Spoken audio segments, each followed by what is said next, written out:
সরকারি চাকরিজীবীদের বহুদিনের প্রত্যাশা নতুন বেতন কাঠামো। অন্তর্বর্তী সরকারের দেওয়া বেতন বৃদ্ধির প্রতিশ্রুতির বাস্তবতা যেন অন্য গল্প বলছে। অর্থনৈতিক চাপ, বৈশ্বিক অস্থিরতা আর অভ্যন্তরীণ সংকটের মাঝে ধীরে চলন নীতিতে হাঁটছে নতুন সরকার। ইতিমধ্যে অর্থমন্ত্রী ও পে কমিশন চেয়ারম্যানের বৈঠকে বিষয়টি নিয়ে আলোচনা হলেও এখনই বড় কোনো সিদ্ধান্তে যাচ্ছে না সরকার। অর্থ মন্ত্রণালয়ের সূত্র বলছে, বর্তমান পরিস্থিতিতে খরচ কমানোই প্রধান লক্ষ্য। বিলাসী প্রকল্প বন্ধ, বিদেশ ভ্রমণে লাগাম, নতুন গাড়ি বা যন্ত্রপাতি কেনায় কড়াকড়ি, সব মিলিয়ে চলছে কঠোর নীতি। এই বাস্তবতায় নতুন পে স্কেল যেন সরকারের অগ্রাধিকার তালিকার নিচের দিকেই পড়ে গেছে।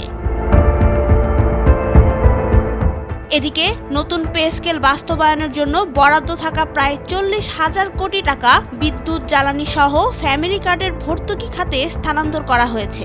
এমন সংবাদে ফুঁসে উঠছেন সরকারি কর্মকর্তা-কর্মচারীরা। তারা আন্দোলনের কর্মসূচি ঘোষণা করে মাঠে নামছেন বলেও জোর গুঞ্জন রয়েছে। বিশ্ব পরিস্থিতিও যেন চাপ বাড়াচ্ছে। ইরান ইসরায়েল যুক্তরাষ্ট্র সংঘাতের প্রভাব নিয়ে সতর্ক করেছে আন্তর্জাতিক মহল। আশঙ্কা করা হচ্ছে খাদ্য ও জ্বালানি সংকট আরও বাড়বে মূল্যস্ফীতিও। এমন অবস্থায় নতুন পে স্কেল চালু হলে অর্থনীতির ওপর বাড়তি চাপ তৈরি হতে পারে, যা সামাল দেওয়া কঠিন হবে সরকারের জন্য। অর্থনীতিবিদরা বলছেন, আগের পে কমিশনের সুপারিশ সরাসরি বাস্তবায়ন না করে নতুন করে ভাবা দরকার। পুরনো পরিকল্পনা বর্তমান বাস্তবতায় পুরোপুরি কার্যকর নাও হতে পারে।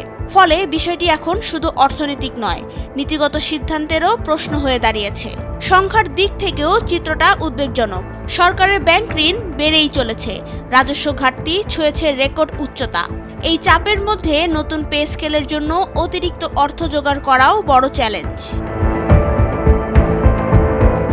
তবে সরকারি চাকরিজীবীদের স্পষ্ট দাবি, 2015 সালের পর আর কোনো নতুন পে স্কেল হয়নি, অথচ জীবনযাত্রার খরচ আকাশ ছোঁয়া। বাসা ভাড়া, চিকিৎসা, শিক্ষা, নিত্যপণ্য সবকিছুর দাম বেড়ে যাওয়ায় তাদের বাস্তব জীবনে হিমশিম খেতে হচ্ছে। সরকারের দাবি, প্রতিশ্রুতি থেকে তারা সরে আসেনি, তবে প্রতিশ্রুতি আর বাস্তবতার এই টানাপোড়েনেই এখন আটকে আছে পে স্কেল ইস্যু।